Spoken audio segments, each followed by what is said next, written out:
Tayo ng adobong pusit. So, itong ating mga ricados. Ayan. Naka-ready ng ating kawali. So, painitin natin ang ating kawali. Lagay tayo ng oil. Mag-start tayo maggisa. Ilagay natin una ang bawang. Kadalasan, ang iba, inuuna nila ang sibuyas, sinuhuli ang bawang. Ako, inuuna ko ang bawang. Never naman siya nasusunog. So, i-next natin ang sibuyas. Igisa natin, mikos-miko. At lagi kong inuuna ang bawang, never naman siyang nasusunog. Ilagay natin ang ating kamatis. Yan guys, napakadami nating kamatis. Imikos-mikos natin. Pwede na natin ilagay ang ating pusit. Mahigit 1 kilo yan guys. Ang sariwa ng pusit. Ayan. Ayan. Imikos-mikos natin.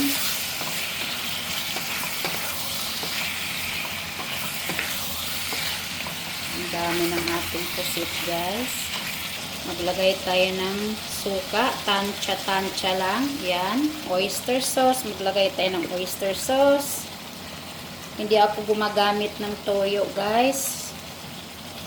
Oyster sauce lang. Ayan, imikos-mikos natin. Maglagay tayo ng paminta.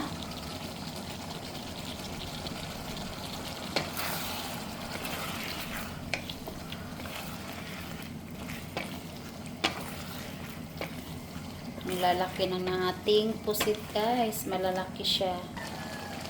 Maglagay tayo ng chiling haba. Ayan. Then maglagay tayo ng 2 teaspoon na brown sugar.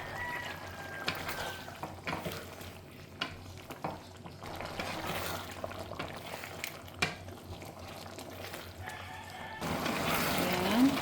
Hindi na tayo gumamit ng seasoning guys, pampalasa kasi malasa na ang ating oyster sauce.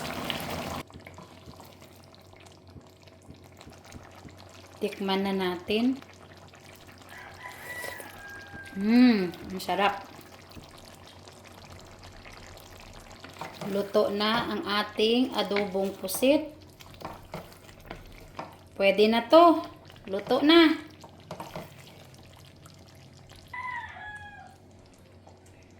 Pwede na to. Luto na.